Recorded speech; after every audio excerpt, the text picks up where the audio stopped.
Hey, welcome back to Ping Pong Flicks. My name is Chris Wong, and this is kind of like an informal podcast, I guess. I'm actually driving on my way to get some ice cream for my wifey, so that's why this is kind of like on a recording and not a video. But this is all about that Geoff Johns, supposed Geoff Johns interview with Vulture. Don't know for sure if he said this. There is no actually quote for quote, I don't think.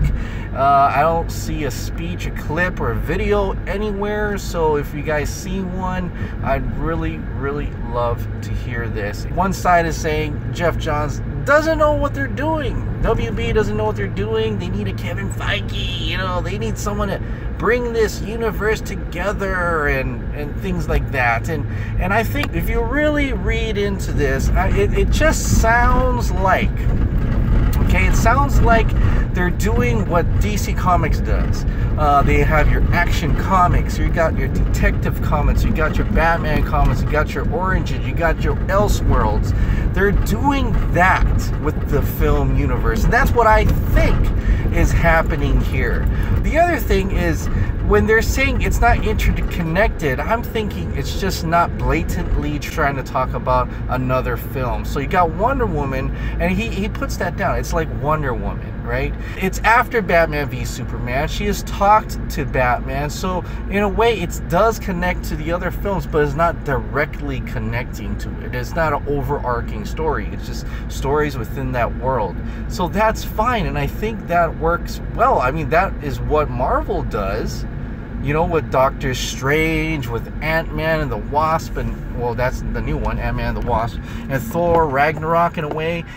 It's not talking about the full story. They have their own stories, but it's connected in a way. Some people may be taking that out of proportion, saying that they're doing whatever they want without interconnecting anything. I don't think that's what they meant. It's, they all have this own stories, and then they all culminate to like an infinite crisis or a world war. It's that same concept, I believe, anyway. This is my own opinion, and it doesn't mean anything's true. It's just how I'm reading into what Geoff Johns' supposedly interview with Vulture is. I know there's that little thing which I don't really agree with, on how he kind of beat down on Zack Snyder's Man of Steel. I don't know if he intended that or if that's what the article intended, and we're not sure right now, but he does say that he wanted to make Man of Steel lighter. He didn't want Zod to die that way. He didn't want to be anything like that. And I really applaud what Zack Snyder did. I mean, he did something different. He risked it, but he put a spin on it, in that there has to be a reason why Superman doesn't want to kill. Can't just not want to not want to do something if you haven't done it yet. So you learn from your mistakes. Is that what I'm trying to get at? And I think that spin of where he's learned from his mistakes by potentially killing Zod, but don't want to do that again. After Justice League, it's kind of it for what Zack Snyder proposed. Okay, that's kind of it, and we're not sure, but Justice League may have been changed to the point that it's not too much Zack Snyder.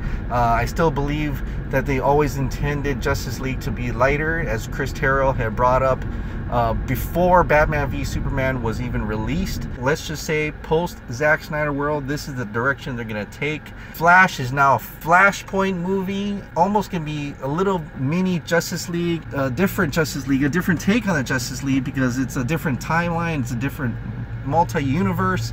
Aquaman is still continuing. Batman, we're not sure. There's gonna be 3 Batman movies out of it, so I think it's still gonna be what they had kind of intended, but they're just plotting it around, and they're not making any effort to actually connect to a broader story. I mean, there probably might be a scene at the end where maybe it hints at Darkseid at the end, hints at some kind of infinite crisis. I'm not sure, but that's how I'm feeling about this article. I know a lot of people are angry maybe at Geoff Johns.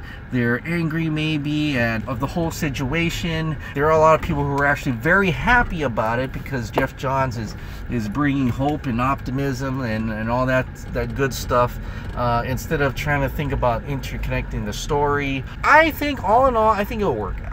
You know, it'll probably work out. This is a multi-billion-dollar industry, billion-dollar franchise. They're gonna make it work. And for me, it's already working. And I think we're just going to get more DC films. I can't be any more excited about it. If you're a comic book reader, it is really just like going out to the comic book store, getting your favorite character comic book, and then opening that page up, and then maybe towards the end they hint at something bigger and larger, but it's not part of the storyline that you read in that current issue. So anyway, that concludes this little rant. It's not even a rant. It's just a rambling on as I'm driving to get ice cream. So I hope you enjoy this little piece. Thank you so much for subscribing. Thank you so much for watching. I'll see you next time.